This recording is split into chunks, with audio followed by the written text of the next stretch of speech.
clínica.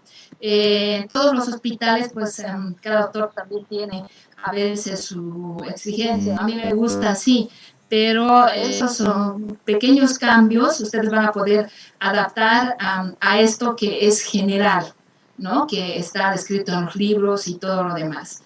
Entonces, adelante, doctora, y muchas gracias por estar aquí ahora con nosotros. Más bien, gracias por invitarme. Bueno, jóvenes, buenas tardes. Ahora les voy a dar los lineamientos de mi historia clínica de adulto, no es pediátrica lo que les voy a explicar. Y como ha indicado la doctora, cada hospital, cada servicio, incluso cada país tiene una forma peculiar de hacer historia clínica, pero básicamente son lo mismo, que el orden varía un poco. Ustedes asimismo tienen que sujetarse a los lineamientos o a las exigencias de cada uno de sus hospitales o de cada uno de sus servicios. ¿Listo? Bien. Ahora, ¿cómo vamos a definir la historia clínica? Es importante que sepamos que es un documento médico legal, o sea, que con ello no pueden hacer procesos. O sea, tiene que estar, para empezar, pues, bien hecho y tener ese conocimiento de entrada. La historia clínica va a ser una narración escrita o bien verbal. Generalmente para nosotros en los hospitales es escrito de la enfermedad de un paciente, ¿ya? Por lo tanto, tiene que ser ordenada, no puede ser a la que todo patas arriba, no. Tiene que ser ordenada, tiene que ser clara, o sea, todo lo que uno quiere expresar tiene que ser precisa y detallada. No puede ser somera, no puede ser muy sin datos, o sea, aquí tiene que estar todo detallado en cuanto a la patología o los sucesos del paciente. La historia clínica es la base de la práctica médica, porque con ella todos nosotros podemos hacer docencia, podemos aprender de ella. Y además es importante que esté todo lo que estamos escrito también para la parte investigativa. Al realizar una historia clínica, al final vamos a tener un diagnóstico, que es el juicio definitivo sobre la enfermedad de un paciente. Y ahí llegamos viendo la historia clínica, escuchando, oyendo al paciente para llegar a una conclusión. Además, es importante al realizar una historia clínica establecer una relación entre médico y el paciente. Tenemos que tener presente que si tenemos una mala relación con el paciente, la historia clínica probablemente va a ser muy incompleta, muy imperfecta, porque nos va a ocultar datos, porque no nos va a tener confianza. Entonces tenemos que tratar de ganarnos la confianza del paciente. Ahora, las historias clínicas van a ser diferentes, no son iguales en todos los servicios. Hay una de emergencia que es generalmente corta, con los más importantes de la patología que está sufriendo el paciente. Aquí nos olvidamos un poco de todas las patologías anteriores, familiares, antecedentes, etc. Pero sí nos centramos más en la patología que lo ha llevado a emergencia al paciente. La de consulta externa es un poco más amplia, porque ya tenemos un poco más de tiempo para ver al paciente, con un poco más de datos en cuanto a una patología que no es generalmente urgente ni que ponga en riesgo la vida del paciente, así que tenemos más tiempo y la podemos hacer un poco más detallada. La de hospitalización, que es la que vamos a ver a continuación, es la historia clínica más completa que podamos hacer. Muchas veces no vamos a poder hacer una historia clínica ni siquiera buena con varias visitas o entrevistas al paciente. A veces necesitamos 3, 4, 5 veces de hablar con él para realizar una historia clínica adecuada. Ahora, otras situaciones, por ejemplo, en que podemos hacer una historia clínica breve, pequeñita, corta, es en una visita domiciliaria, cuando está un paciente en ambulancia, por ejemplo, para enterarnos de lo que está pasando, o cuando estamos realizando algún procedimiento. Y tenemos algunos tipos especiales de pacientes, por ejemplo, el pediátrico y el pediátrico. El paciente pediátrico es diferente porque generalmente él no es el que nos va a contar su historia, sino alguien más. Igual el geriátrico, sobre todo cuando no tiene pleno uso de sus facultades mentales. El acercamiento que tenemos que tener con el paciente, ¿ya? Vamos a tener presente que vamos a obtener la información ya sea de manera directa, o sea, del mismo paciente, o indirecta por una persona distinta. Al principio hay que dejarlo una expresión libre de todos los motivos por los cuales el paciente acudió a nuestro servicio, a nuestra ayuda, ¿ya? Cuando abordemos un paciente de entrada, primero siempre hay que presentar No podemos empezar a preguntar de una manera indiscriminada sin que el paciente sepa quiénes somos. Soy el doctor tanto, soy el interno tanto, soy el residente tanto, que voy a ser el encargado de realizar su historia clínica. Además, primero le voy a preguntar ciertas cosas, pueden ser personales o familiares, por favor, diga usted lo que sea más correcto, más cierto, ¿ya? Y después voy a realizar un examen físico en el cual lo tengo que tocar, lo tengo que revisar, tengo que realizar varias maniobras. Si tiene alguna incomodidad o alguna molestia, por favor, avise. ¿Listo? De una manera así cordial. Tienen que tener calma y seguridad. Los pacientes notan cuando uno está inquieto. Y los niños, en mi campo, por ejemplo, peor, si se dan cuenta que están nerviosos, no paran de llorar, y eso es grave. Entonces, igual el adulto o el anciano. Y tenemos que respetar la intimidad del paciente, el pudor de las mujeres, por ejemplo, de las muchachas, de los niños. Incluso explicarles lo que vamos a hacer para que no se sientan mal, incómodos. En relación a las partes de la historia clínica, tenemos la anamnesis, que son las preguntas, toda la parte interrogativa del paciente que le vamos a dar al paciente, el examen físico que le vamos a hacer al mismo, el diagnóstico que vamos a hacer y evidentemente, por favor, a todos los futuros internos, la firma, con un sellito, por favor, porque las firmas no se entienden, ¿listo? Ahora, la anamnesis va a tener varias partes: datos estadísticos, fuente de la historia, motivo de consulta, enfermedad actual, antecedentes personales, antecedentes familiares y la revisión por sistemas. El orden de esto en los diferentes hospitales a veces varía, ¿listo? Pero eso no tiene tanta relevancia. Ahora, la anamnesis. ¿Qué es la anamnesis? Son las preguntas, es la interrogación que le vamos a hacer al paciente. Como les he dicho, primeramente es en forma libre. Le preguntamos al paciente por qué está viniendo. Él nos va a informar de manera espontánea porque está viniendo a nuestra consulta, ¿ya? Es toda la información que nos está dando el paciente. Debe ser evidentemente ordenada para evitar omisiones. Y la anamnesis es una parte de la historia clínica que nos va a dar una alta orientación sobre el diagnóstico. Si hacemos una buena anamnesis, en el 50 o 60% vamos a tener la probabilidad de ya tener un diagnóstico presuntivo en relación a la patología del paciente. Al principio dejamos hablar libremente al paciente, pero luego lo hacemos de manera dirigida, preguntándole las cosas que nosotros quisiéramos saber en torno a la patología o en torno a los signos y síntomas que nos ha indicado el paciente. Por ejemplo, el anamnesis está primero que nada los datos de filiación. Muchas veces ya vienen en la historia clínica, desde estadísticas y hasta todos los datos. Si faltara alguno, por favor, tenemos que completar. ¿Por qué? Porque todos estos datos, por muy someros, por muy simples que parezcan, son importantes. Evidentemente, nombre y apellido para identificar al paciente, la fecha de nacimiento, la edad. ¿Por qué? Porque dependiendo de la edad podemos tener patologías. Hay patologías típicas de la niñez, típicas de la adolescencia o típicas de la vida adulta o del anciano. Entonces, esto ya es un parámetro. El sexo, de igual manera. Hay patologías más femeninas, otras más masculinas, o bien que son exclusivas de algún sexo, ¿ya? El lugar de nacimiento.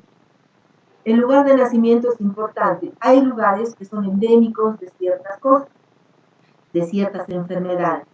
Ahora, este lugar de nacimiento puede ser diferente al de la residencia habitual. Aquí me faltó la residencia habitual. Puede ser que uno haya nacido, por ejemplo, en Oruro, ¿ya?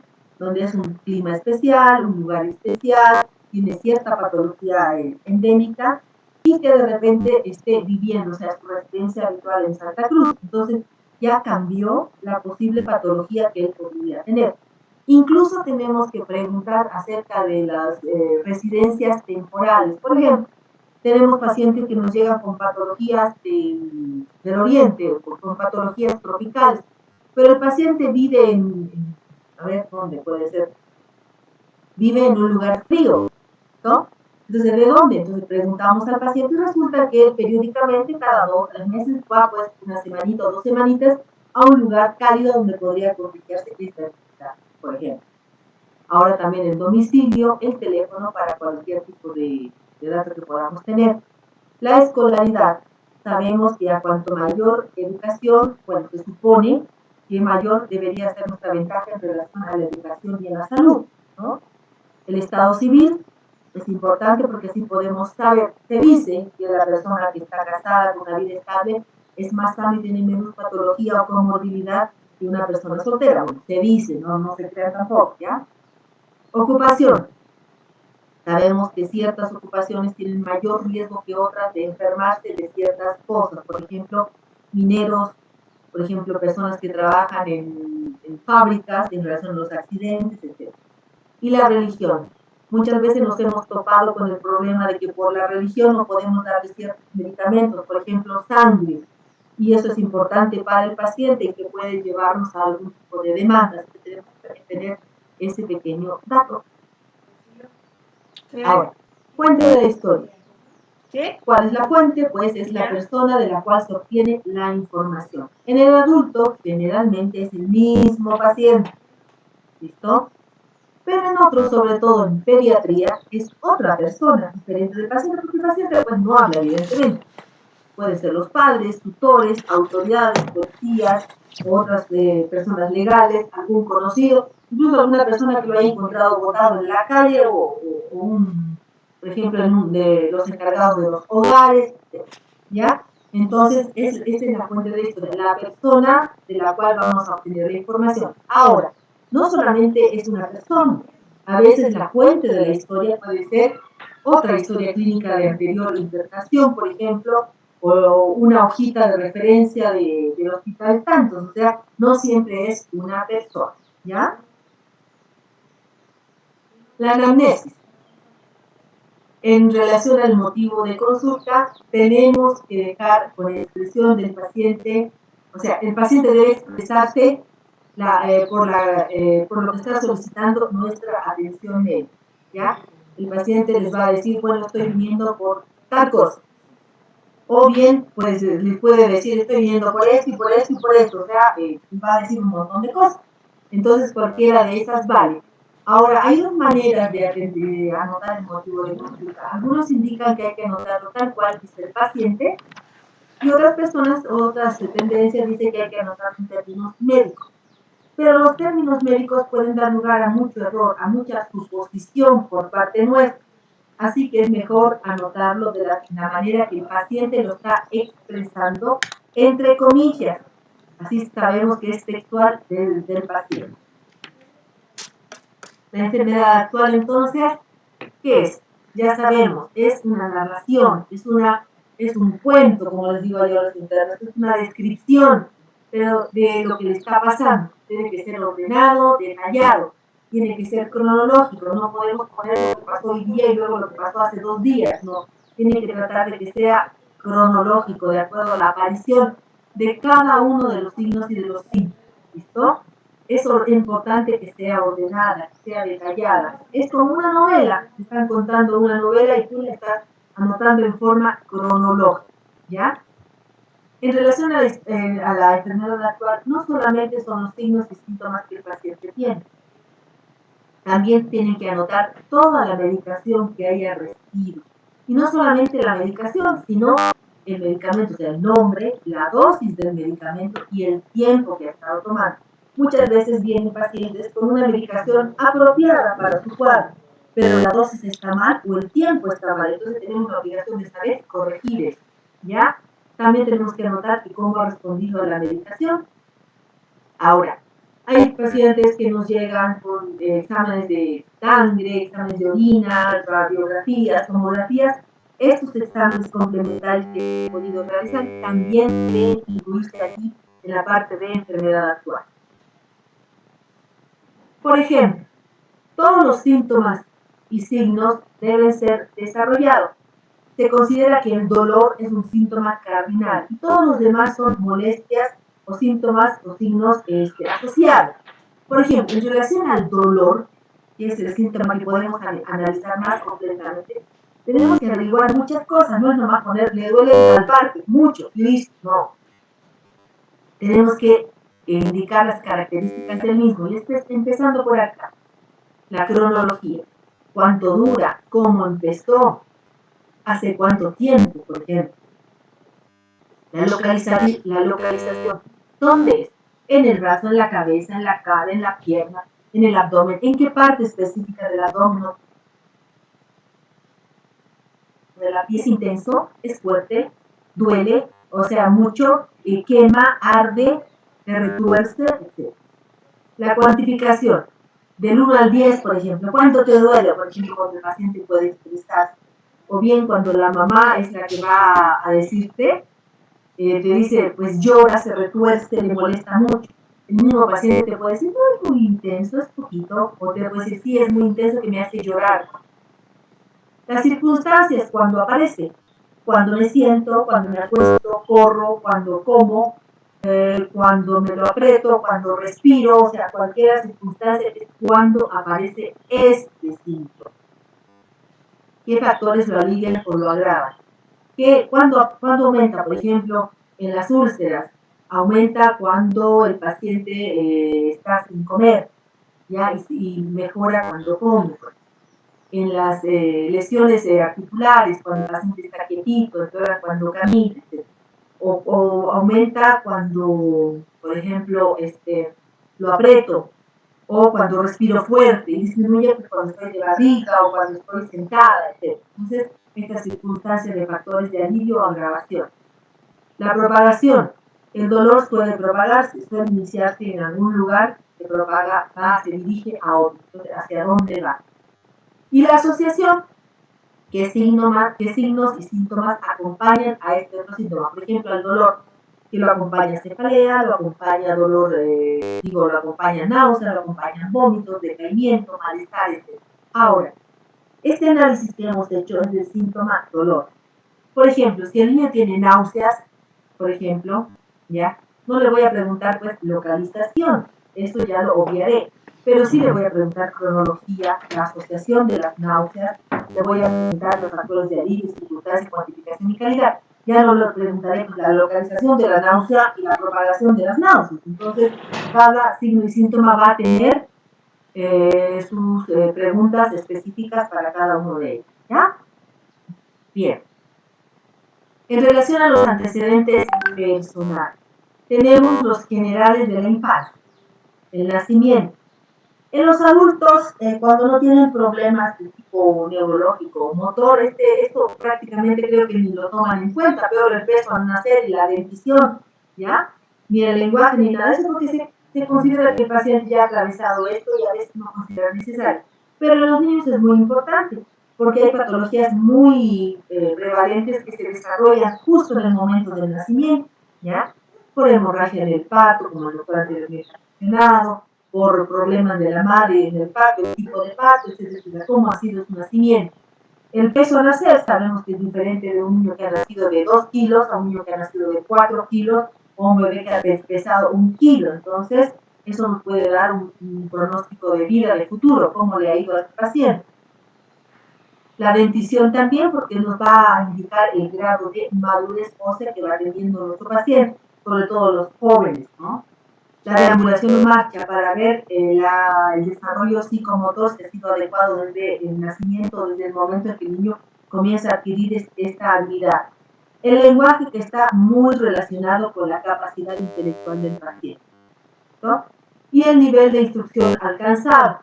Esto es importante porque sabemos, ya se ha mencionado, que a mayor nivel de instrucción, bueno, se supone que seríamos más capaces de racionalizar todas nuestras actitudes, toda nuestra vida en torno a la salud.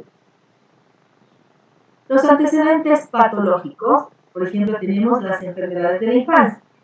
Ya todos las conocen: sarampión, varicela, rubiola, parotiditis, coqueluche, amigdalitis, fiebre reumática, etc. Hay otras muchas también. Entonces es importante averiguar todas estas, porque hay algunas que pueden repercutir en la vida adulta. Por ejemplo, la parotiditis en el adulto podría causar esterilidad, ¿ya? Una amigdalitis repetitiva podría estar causando una fiebre reumática que puede haber empezado en la vida de niño y terminar en la vida de adolescente o de joven o de adulto, ¿ya? Enfermedades de la vida adulta.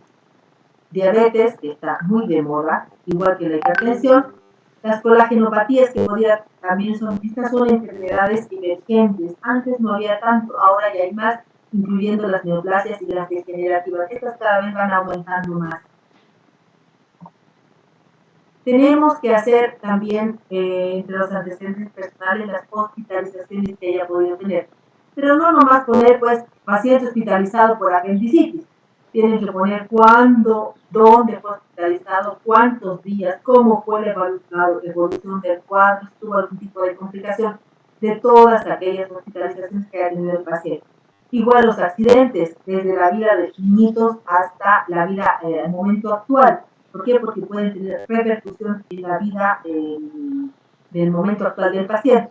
Por ejemplo, una caída con fracturas múltiples en la niñez puede repercutir en artrosis o artralgias en la vida adulta. En relación a los antecedentes inmunológicos, ¿ya? Inmunológicos diré, también hay que averiguar acerca de las alergias posibles que tenga el paciente, ya que sobre todo las medicamentosas podrían tener una grave consecuencia si les administramos algún medicamento que no se debería algún tipo de tratamiento. Siempre hay que preguntar si conoce el paciente si es alérgico o algún tipo de medicamento le ha causado alguna reacción inconveniente, como fiebre, desmayos, rash, hinchazón de la cara, de los pies, etc. La vacunación en los niños es muy importante. Ya tenemos las vacunas del PAI.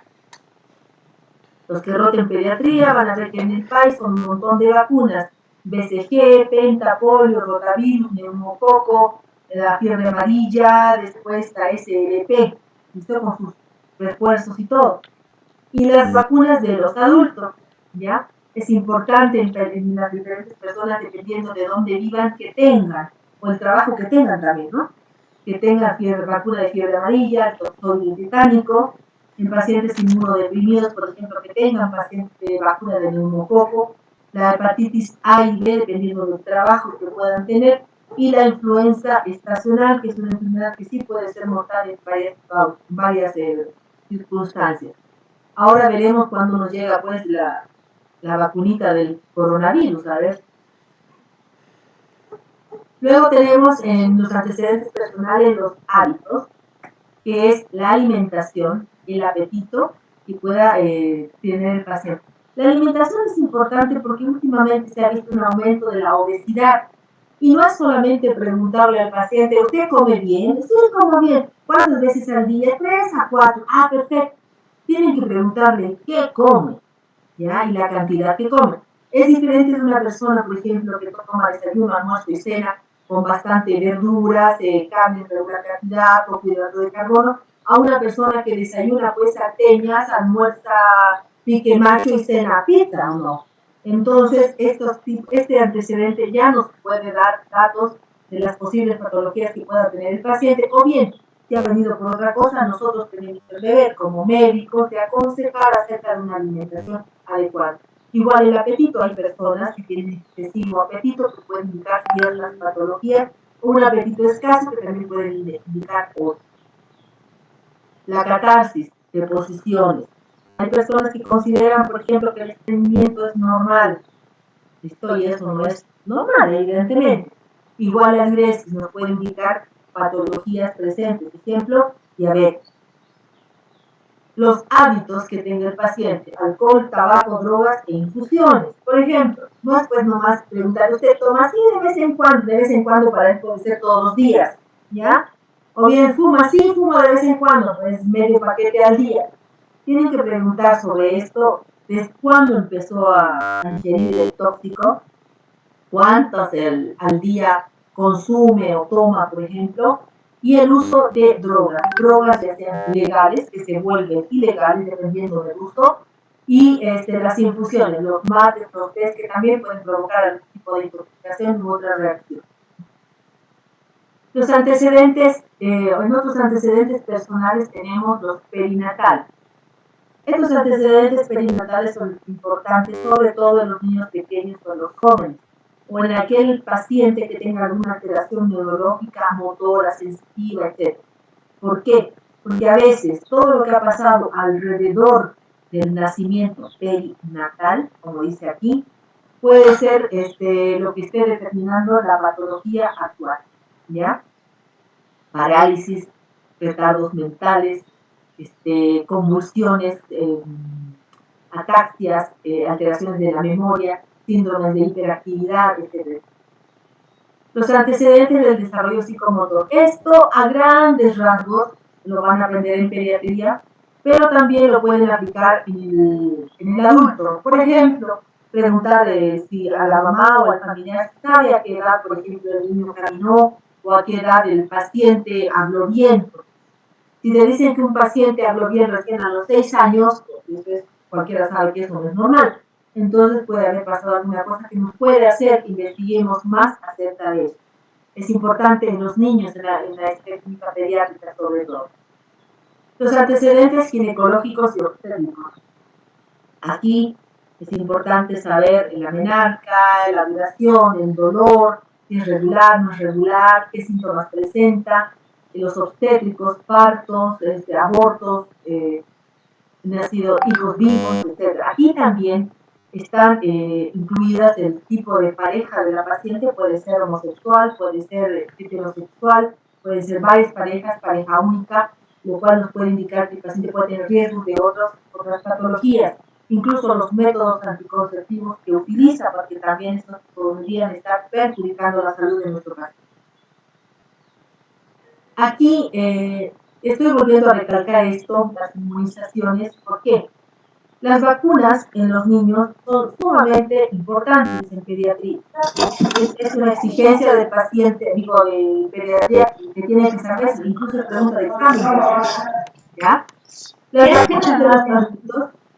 vacunas de los adultos usualmente son vacunas que se tienen que ser compradas por los mismos. Ustedes tienen que indicarle a los pacientes, dependiendo sobre todo de la ocupación, ¿listo? Ustedes, por ejemplo, como personal de salud, deberían tener la obligación de tener la vacuna de la hepatitis B, ¿listo? También de la influenza. El neumococo es una vacuna importante para los pacientes inmunodeprimidos, también sería muy buena que lo tengan ustedes como vacuna personal. El toxoide tetánico, bueno, y la fiebre amarilla que ya mencioné. Ahora, entre los antecedentes personales no patológicos, tenemos que averiguar también acerca de todo esto. Por ejemplo, la vivienda. ¿Por qué? Porque así sabemos si el paciente tiene luz, tiene agua, tiene electricidad. Si no tiene agua, por ejemplo, ¿cómo va a ser que le exijamos que se bañe todos los días él y toda su familia, que son 9, por ejemplo? O sea, hay cosas que también tenemos que entender, ¿listo? Podemos aconsejar la manera de mejorar estos servicios básicos, ¿ya? La higiene, la frecuencia de baños, si usa o no el aseo dental, por ejemplo, ¿listo? La escolaridad, los deportes que pueda realizar, porque también puede ser importante para el desarrollo de ciertas patologías, ya sea por el mismo deporte o ya sea por la falta del deporte, los pasatiempos que tiene para ver su salud mental, ¿listo? Y el trabajo de que el paciente hace, como ya hemos dicho, es importante ver el trabajo. Y incluso es importante preguntarles si el trabajo les agrada o no. ¿Por qué? Porque también es importante, aparte de la parte física, ver la parte psicológica de nuestro paciente. Los familiares, antecedentes patológicos heredofamiliares. ¿Por qué son importantes? Porque nos van a indicar los patrones de enfermedad que pueda tener nuestro paciente, ya sea niño, joven o adulto o anciano. ¿Por qué? Diabetes, por ejemplo.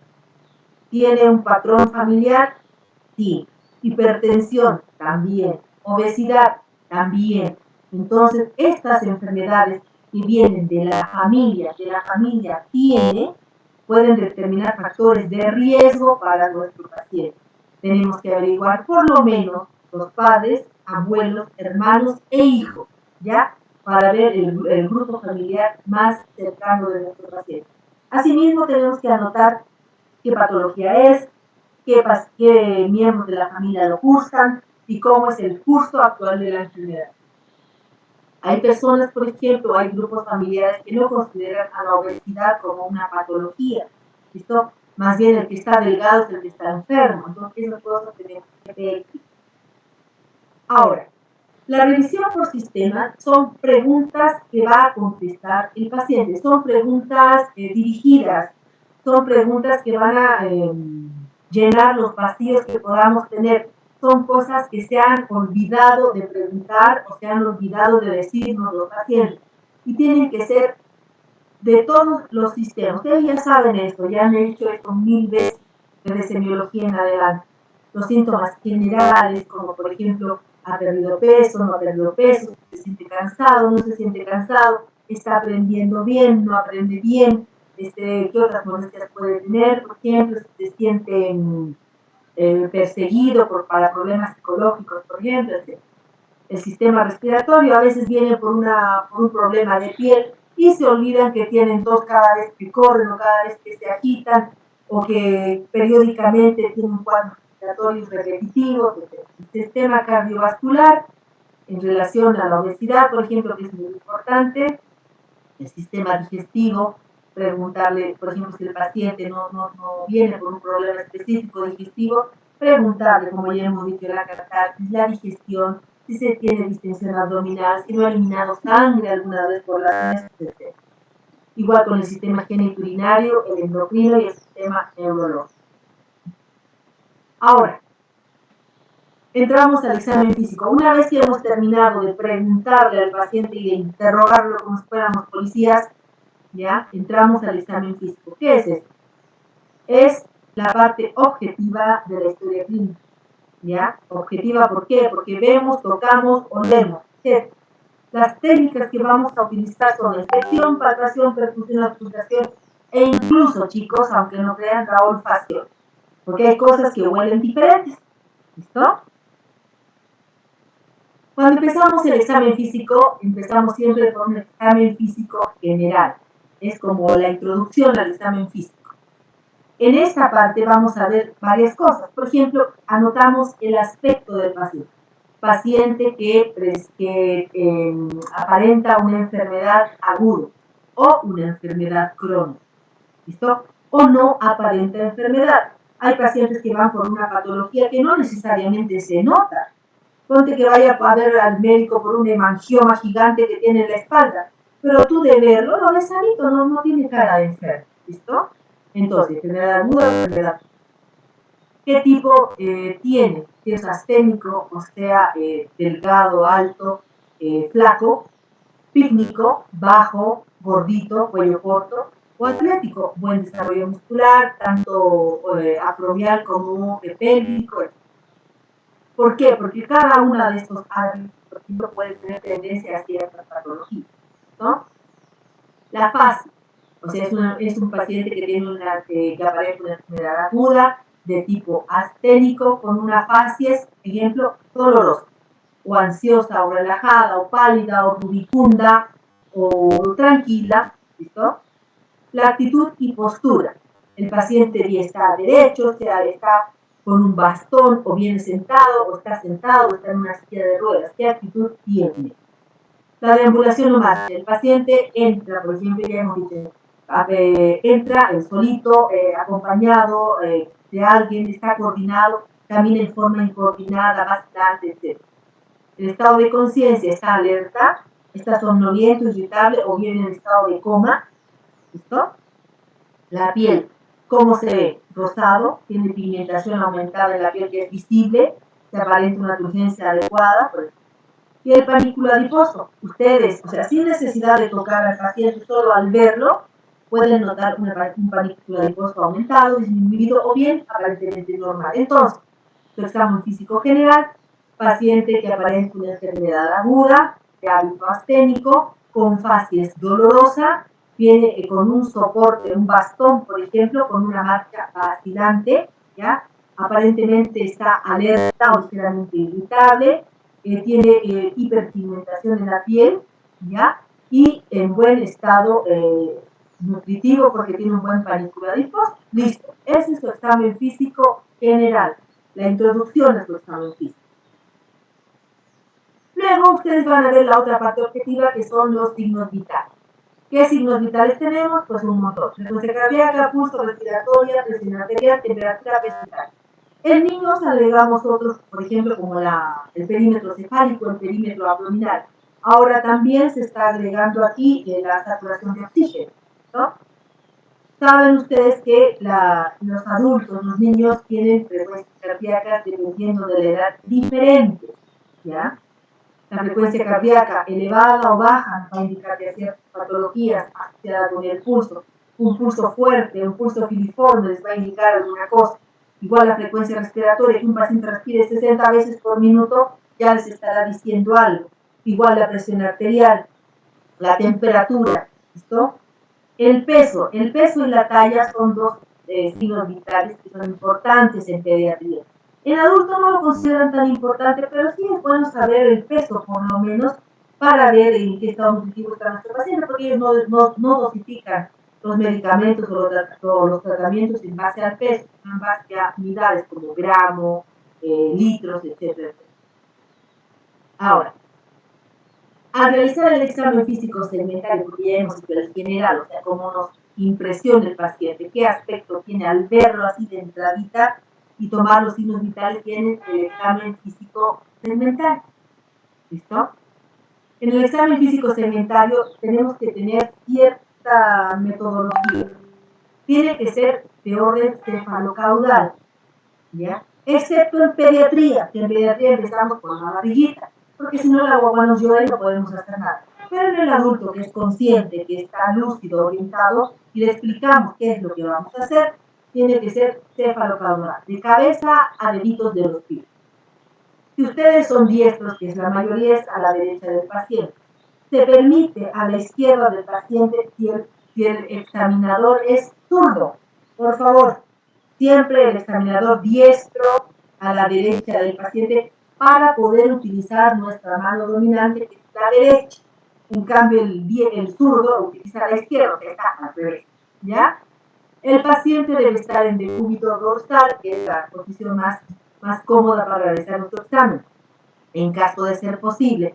Si no, por ejemplo, si es un paciente que está en una silla de ruedas y no puede movilizarlo, pues tienen que hacerlo, darse modo de realizar ahí el examen. Un pacientito en una incubadora, por ejemplo, o con un paciente con una tracción especial en traumatología, etcétera. Entonces, son decúbitos especiales que tenemos que ver para poder realizar nuestro examen. Tenemos que tener buena luz, por favor, porque si no vamos a ver cianosis e ictericia donde no hay, ¿ya? Y también una temperatura adecuada, porque si el ambiente está frío, el paciente se nos va a poner pálido o va a tener una reacción que se llama de vasoconstricción. Va a estar pálido, va a estar incluso a veces con los vellitos todo erizados, etcétera, etcétera. Va a estar tiritando muchas veces y no vamos a poder hacer un examen adecuado. Ahora, empezamos.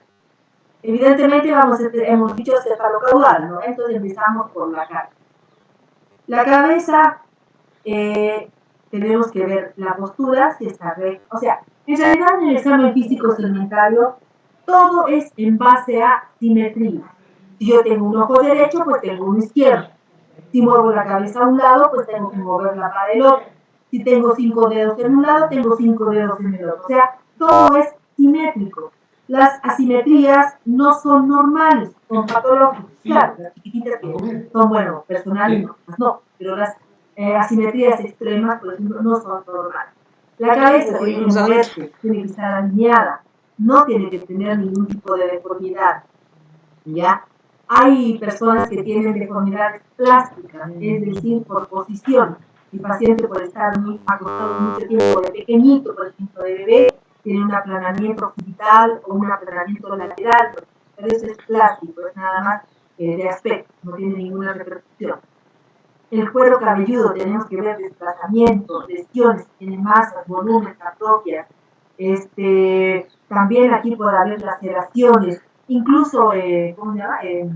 Pediculosis tenemos que también buscar, ¿ya?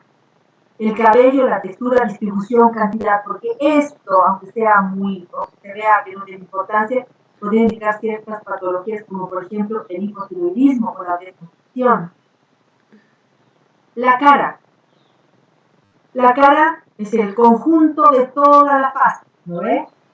la simetría de la misma, ¿ya? Podemos ver parálisis facial en caso de que no sea simétrica, el color, el tipo de lesiones que puede presentar, la palpación, hay que palpar la arteria temporal, nos podría indicar una alteración de la presión también cuando es muy intensa, que tenga movimientos bilaterales normales, simétricos, y si hay movimientos anormales, detectarlos y anotar.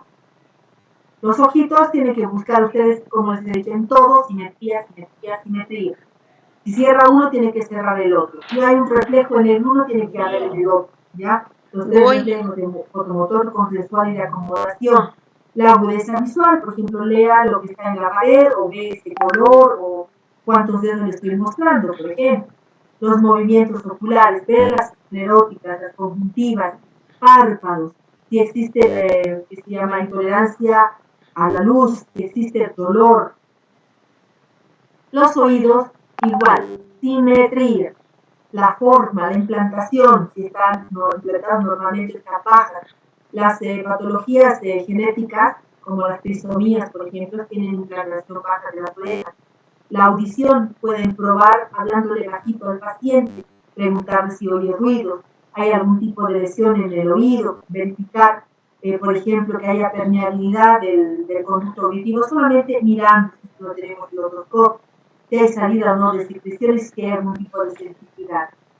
Nariz y senos paranasales, pues sabemos que en los niños pequeñitos pues no hay senos paranasales, pero en los niños mayores de 5 años todos los tienen, así que podemos buscarlos, tocar el cráneo, sentir si son áreas dolorosas, si hay algún tipo de secreción que esté en la faringe que nos permita ver que hay una secreción retrofaríngea, por ejemplo, de un seno paranasal, y al ver la permeabilidad de las fosas nasales, el tipo de voz del paciente, bien podemos ver si está permeable o no, sobre todo de la nariz, ¿ya? En la boca hay que ver labios, lengua, paladar y piezas dentales, ¿ya?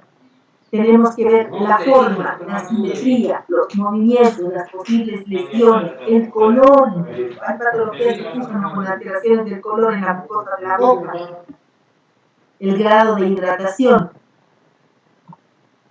En relación a la garganta, la calidad de la voz. Hay pacientes, hay personas que tienen una voz como si siempre tuvieran laringitis, como si siempre estuvieran ronco. Entonces, esto podría ser un problema localizado en la garganta, en la laringe.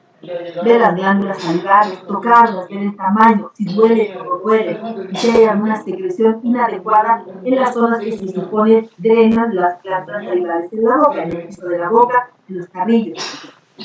El cuello, ver forma, dolor, movilidad, ¿listo? Las masas posibles que pueda tener y los pulsos, ¿ya? En el cuello vamos a incluir la glándula tiroides, determinar si está grande o pequeño, ver el músculo esternocleidomastoideo junto con la movilidad que se puede notar, y buscar ganglios linfáticos y posibles lesiones, ya sea de color, ya sea de volumen o de movimiento. El tórax. En el tórax vamos a tener dos órganos intratorácicos, como es el corazón y los pulmones, pero el tórax, como tórax en sí, tenemos que ver lo siguiente. A la inspección del tórax, o sea, al ver el tórax, tenemos que ver el tamaño, la simetría, si hay o no deformaciones, ya sea en color, ya sea en volumen. Hay tórax que son abombados a un lado, hay tórax que son bajos en el otro, hay depresiones del apéndice sifoides, por ejemplo, hay protrusión de costillas, por ejemplo, y en la palpación hay que palpar músculos y huesos. Aquí tenemos que buscar deformaciones, si hay crepitaciones, sobre todo si hay traumas. La hidratación se puede verificar y la turgencia de la piel haciendo un pliegue a nivel del apéndice, a nivel del esternón, por ejemplo, podemos verificar la hidratación del paciente en general. Entonces, en el tórax, como contenido, podemos inspeccionarlo y podemos palparlo, ¿ya? Las mamas en el tórax y la región axilar son regiones importantes en las mujeres, ¿listo? Podemos hacer, pidiendo el permiso y del consentimiento de la paciente y explicándole que le vamos a revisar, pues una palpación de las mamas y también de la región axilar en busca de qué? De adenopatías más. Bueno, un órgano intratorácico, el corazón, ¿ya? Podría haber abombamientos en el tórax en pacientes con enfermedades cardíacas crónicas o en niños pequeñitos en que el corazón está aumentado de tamaño. Tenemos que verificar el choque de punta si sentimos frénicos, o sea, si palpamos algún toque, tomar la frecuencia cardíaca, ver el ritmo, la intensidad de una fuerte o despacito y si hay un ruido sobreagregado o no. En relación a los pulmones, aquí sí podemos utilizar todos los procedimientos tecnológicos, la inspección, palpación, percusión y respiración. A la inspección siempre ver movimientos respiratorios y formación. Estos movimientos tienen que ser simétricos, o sea, si al meter aire pues se abomba un emitórax, pues el otro también, ¿ya? Si vemos que hay asimetría, es que probablemente el lado que no se mueve es externo, igual de formación. A la palpación podemos verificar dolor, vemos la elasticidad, expansibilidad y las vibraciones vocales. También se pueden sentir los frotes pleurales a la palpación. Esto, de acuerdo a todo lo que ustedes han aprendido en la manera de explorar en semiología, como que se acordarán, ¿ya? A la percusión vamos a determinar sonoridad o matidez. Sabemos que sonoridad es normal, matidez es anormal. Esto traduce a biología. A la auscultación vamos a ver la frecuencia respiratoria, el murmullo vesicular o el ruido respiratorio. Otras personas dicen porque esta terminología no les gusta. De la presencia de soplos, de estertores y de broncofonía, como ejemplos de síndrome de condensación. En el abdomen, generalmente lo dividimos en 9 regiones topográficas, ¿no ve? 3 arriba, al centro y 3 abajo. Entonces, esto es para permitirnos una mejor localización de cualquier anomalía. Aquí también iniciamos la inspección, pero primero hacemos la auscultación y después percusión y palpación. ¿Por qué? Porque si auscultamos, si palpamos antes de auscultar, la palpación hace que los ritos hidroaéreos aumenten, el tránsito gastrointestinal, la movilidad intestinal aumente. Entonces podemos tener una falsa auscultación. Por eso al principio vemos, solamente vemos cómo es el abdomen, el color de la piel, si hay deformidades, cómo se mueve, incluso si es plano, deprimido, si es globoso, si está inmóvil, etc. A la auscultación vamos a ver los sonidos intestinales, o sea, los ruidos hidroaéreos. Podemos escuchar también soplos cuando hay alguna lesión cardíaca severa. Podemos incluso escuchar soplos a nivel del abdomen. La percusión, vamos a ver el tono muscular y si hay o no visceromegales. Podemos determinar por percusión el tamaño de los órganos, incluso si hay ascitis o no. ¿Listo? Y a la palpación vamos a ver el tono muscular, la sensibilidad, los órganos palpables que podamos encontrar, masas, pulsaciones y sobre el líquido libre, igual que a la percusión. ¿Ya? Los genitales. Ahí vamos a ver el sexo del paciente, si corresponde a lo que él dice que es. La relación con la edad. No es posible que un niño, por ejemplo, tenga un desarrollo clinical de adulto teniendo pues 10 años, por ejemplo. O uno de 18 años tenga un desarrollo clinical de un niño de 10. Entonces, son patologías. Si hay algún tipo de malformación, hasta alguna anomalía anatómica, alteraciones en la coloración y tenemos que revisar también la relacionada para ver posibles lesiones, cicatrices, masas que puedan tener estas cosas. Esto puede estar relacionado con las ETS que pueden tener los pacientes. Y luego vamos a las extremidades superiores e inferiores, ¿ya? En todas las 4 que tenemos, vemos el aspecto de la piel. Tiene que haber, ya les he dicho, como en todo, simétrico. Todo tiene que ser simétrico, ¿ya? El tono muscular, los movimientos que tiene, las deformaciones, uñas y el llenado capilar. Entonces, las extremidades, ustedes las pueden, si todas están normales, pueden anotarlas en la historia clínica como extremidades inferiores, con piel rosada, simétricas, con buen tono muscular, con movimientos amplios y normales, bilaterales, simétricos, sin masas, con uñas con buena textura y color, y llenado capilar, un segundo, listo. Ahora, si hay alguna en especial, pueden anotar, aparte de la extremidad interlica, por ejemplo, las extremidades superiores y la inferior derecha, pues todo eso. Y la inferior izquierda que presenta una deformidad aumentada, una deformidad en la rodilla, con signos inflamatorios, y dependiendo de dónde se localiza el pie. Y por último, hacemos un examen neurológico. Esto está indicado sobre todo en los pacientes que tienen algún tipo de compromiso nervioso, neurológico, por ejemplo, un TCA, ¿ya? Todas estas cosas deberían investigarse, por ejemplo, el estado de conciencia, las funciones vitales que tiene, porque indica la función del tronco cerebral, la actividad, si está aún activo, la orientación, la memoria que nos va a indicar la indemnidad o no de la corteza cerebral, los signos meningios, la fuerza de tono muscular, la coordinación, sensibilidad, reflejos. Me olvidé poner aquí los pares craneales que también deberían investigarse uno por uno. Muy bien. Una vez que hemos hecho un examen físico, tanto la anamnesis, una historia clínica, tanto la anamnesis como el examen físico, lo mejor que podamos y lo más completa posible, vamos a llegar al diagnóstico. ¿Y qué es? Pues es la conclusión de todo el trabajo que hemos hecho, ¿ya? Y vamos a llegar, después de analizar con la anamnesis y con el examen físico, llegamos a una conclusión. El paciente aparentemente tiene tal cosa. Ese es nuestro diagnóstico. La conclusión a la cual llegamos después de haber realizado un examen físico lo más adecuado posible.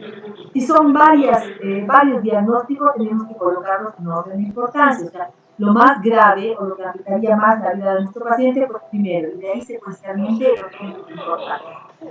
Es el diagnóstico después de una historia clínica, eminentemente clínico, porque generalmente al terminar una historia clínica rara vez contamos con exámenes de laboratorio, no sé que la mamá o la mamá digo, otra persona o mismo paciente se los haya hecho en forma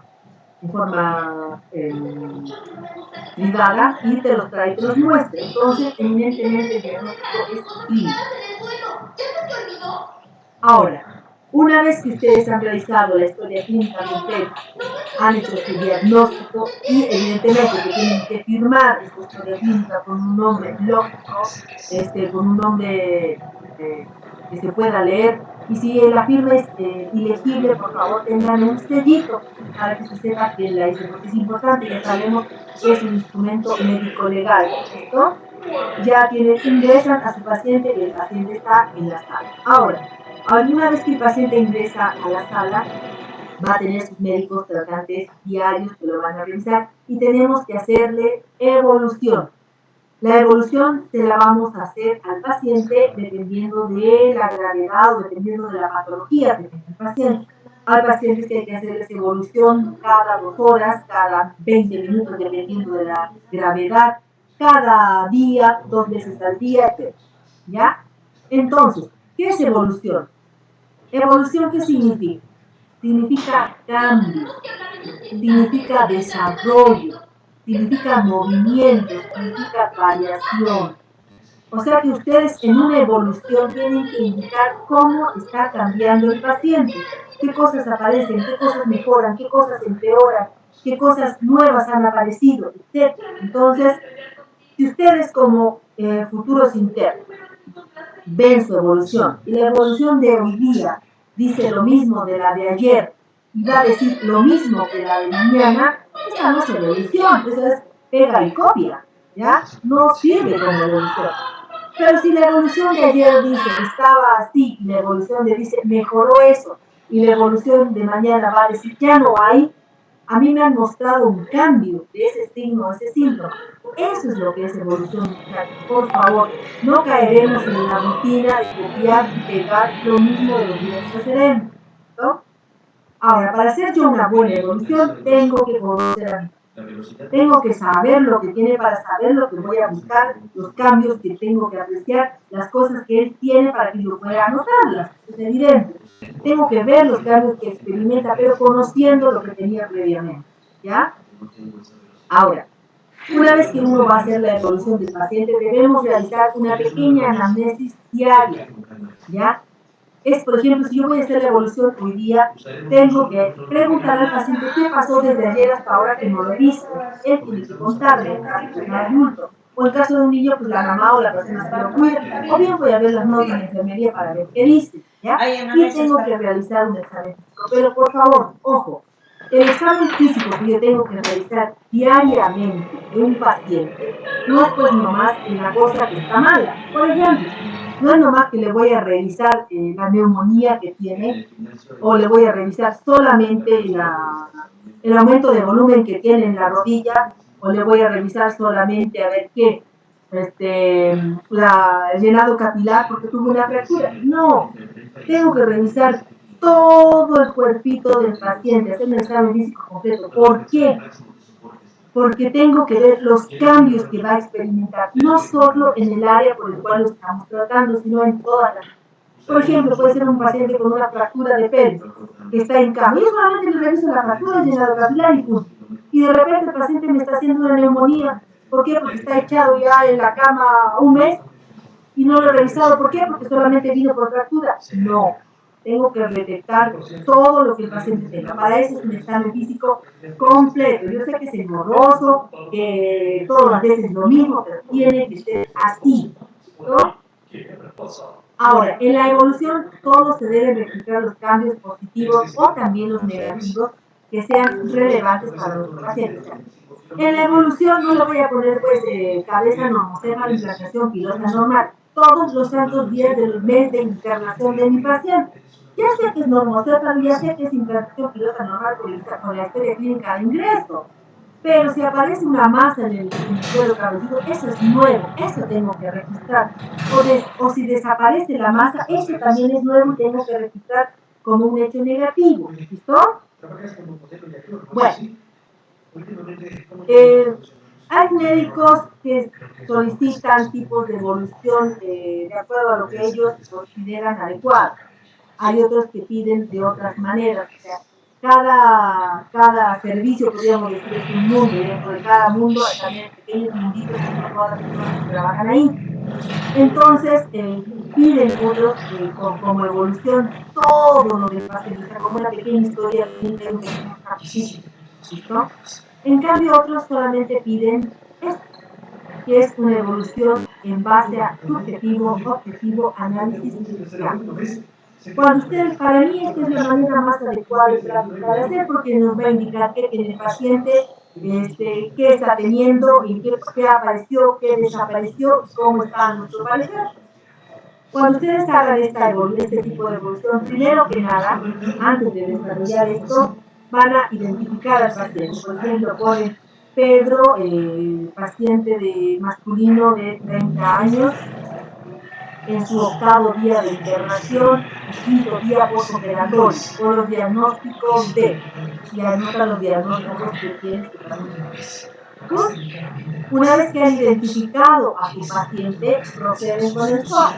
Subjetivo.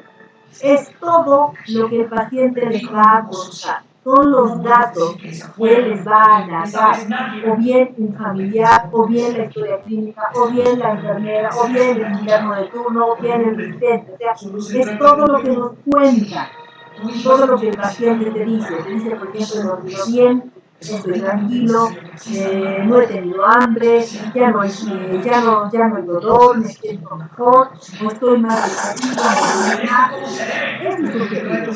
Son cosas que no podemos verificar por los tranquilos, no se nos cuenta, ¿no? Objetivo es todo aquello que podemos valorar por palpación, percusión, auscultación. Es decir, para mí tenemos que hacer un pequeño examen físico. Todo lo que el paciente tenga, aquí lo tocamos, lo palpamos, lo auscultamos, lo revisamos, ya les he dicho, todo, de pies a cabeza, aunque sea un dedito que esté malo, todo, para ver si no aparece nada nuevo, ¿no? Entonces anotamos las cosas que sean positivas, o bien las que hayan desaparecido, que hayan negativizado. Aquí en la parte objetiva también van a estar dejando en el laboratorio de gabinete. Por ejemplo, ayer nos pidieron que hiciéramos un hemograma y lo recogí. Y hoy día lo tenemos, entonces aquí anotamos hemograma que reporta leucocitosis de tanto, con leucopilla de tanto, y velocidad de líquido de tanto, y el cobro parasitológico tanto, y la radiografía reporta tal cosa. Aquí en la parte objetiva, porque estamos viéndola, tocándola, palpándola, son cosas valorables, ¿no? Medibles. Luego viene el análisis. Aquí en el análisis tenemos que ver los diagnósticos que tenía y los diagnósticos que va a tener después de que hemos hecho todo esto. Vamos a analizar si los diagnósticos que tenía el paciente son los mismos. Entonces, aquí podemos anotar que el diagnóstico, por ejemplo, de deshidratación, actualmente ya está en resolución y que está mejorando. ¿Listo? Por lo tanto, pasa a condición de deshidratación resuelta, por ejemplo. ¿Ya?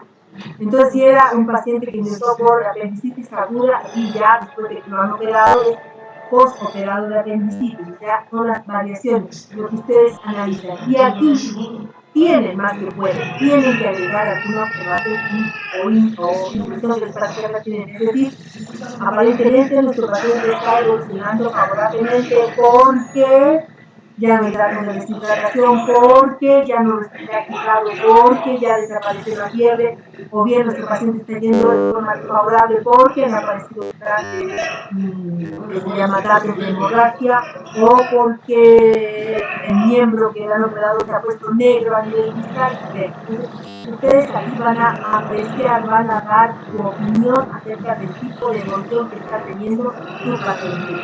¿No? Y por último, el plan. El plan es la conducta que ustedes van a tener en relación a todo esto.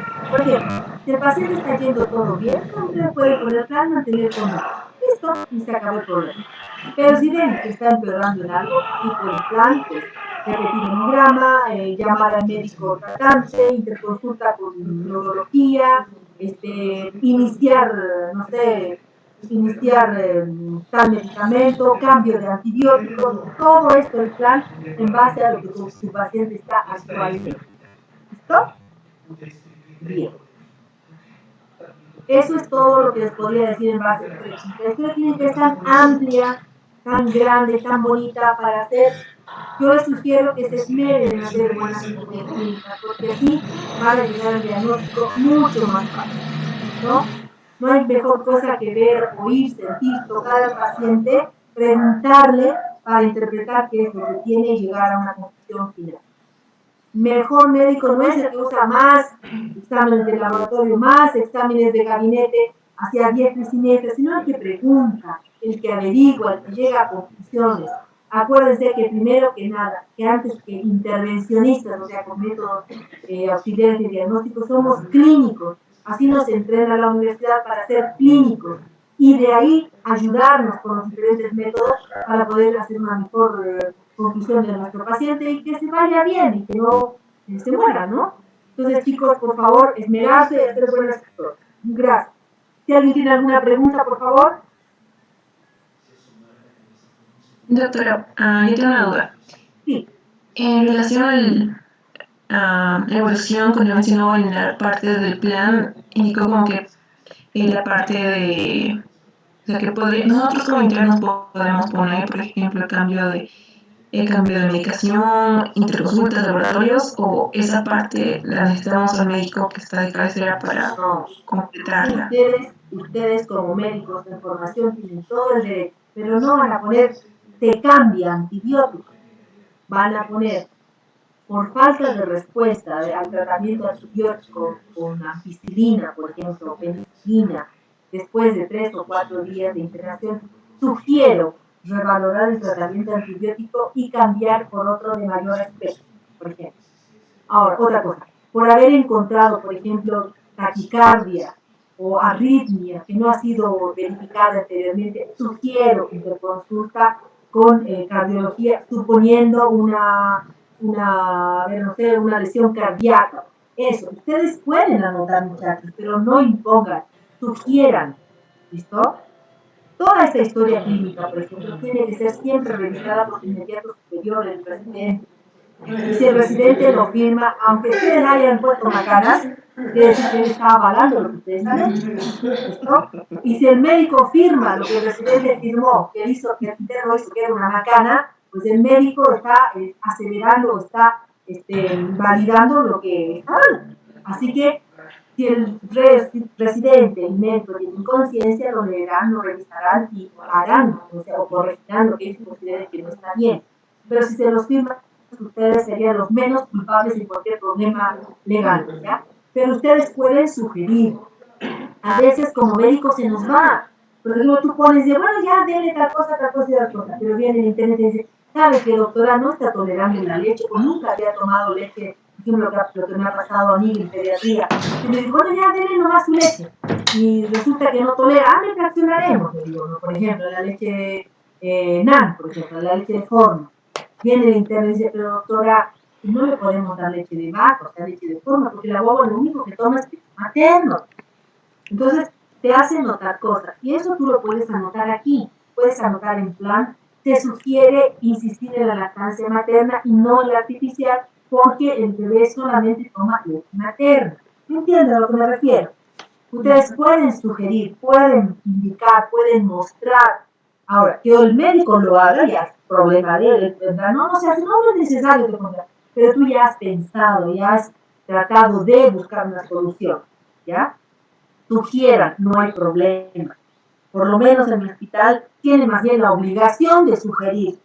No son solamente, pues, lleva y trae, se escriban, no, tienen que pensar y dar su opinión. Para eso. ¿Ya? Bueno, gracias. Listo. ¿Alguien más? Muy bien, creo que quedó claro. Muchísimas gracias, la verdad es nada, doctora. Muy bien explicado y nuevamente recalcarles, buena historia, buen diagnóstico y obviamente buen médico. Y el paciente es malo. El paciente es el beneficiado, ¿no? Entonces, hay algunos internos que, ay, otra vez historia, ¿no? Pero yo siempre digo, si no haces historia, ¿cómo tienes el diagnóstico? O sea, de aquí adelante. Necesita, es que pide pues radiografía, tomografía, retrosimuloscopía, ecografía, hemograma, final de orina para un dedo corto, por ejemplo. No puede ser así. Entonces, está en sus manos, chicos, es eso lo que les queremos transmitir. Y lo otro que ha dicho la doctora, ¿no? Es la otra queja de los internos, ¿no? Es que es mucho papeleo, es que solo tengo que llevar y traer y no sé qué. Vas a ser el chico de los mandados si no sugieres, si no piensas, si no haces lo que acaba de decir la doctora, opinar. Con seguridad, si ustedes lo hacen con respeto y de la forma adecuada, en todos los hospitales los van a escuchar. Los van a tomar en cuenta, sí. Claro, pero tiene que ser en base a qué? A conocimiento. ¿Y cómo adquieren el conocimiento de su paciente? Con la historia clínica, ¿no? Es la única forma. Entonces ya les hemos dado aquí y está el tip principal para ser un excelente interno y pues no ser el chico de los mandados, ¿no? Y que ustedes salgan adelante. Muy bien, te agradezco mucho, Ros, como siempre. Y no me crean, no soy tan mala. Un poquito nomás, no mucho. Sí, exactamente. Los que vayan a rotar con ella con seguridad de que van a aprender muchísimo, chicos. Muy bien, muchas gracias, Rosemary, y estamos ahí en contacto. Listo, Nancy, cuando quieras. Hasta luego. Que les vaya muy bien los internos. Listo, chicos, el próximo tema es a las 9, a las 7 de la noche. Entonces tenemos media horita. Es el mismo link, ¿ya? Y va a hablarles el doctor Arnés, el cardiólogo de la Caja Nacional. En este momento les voy a pasar ya el programa de la siguiente semana, o sea, lo que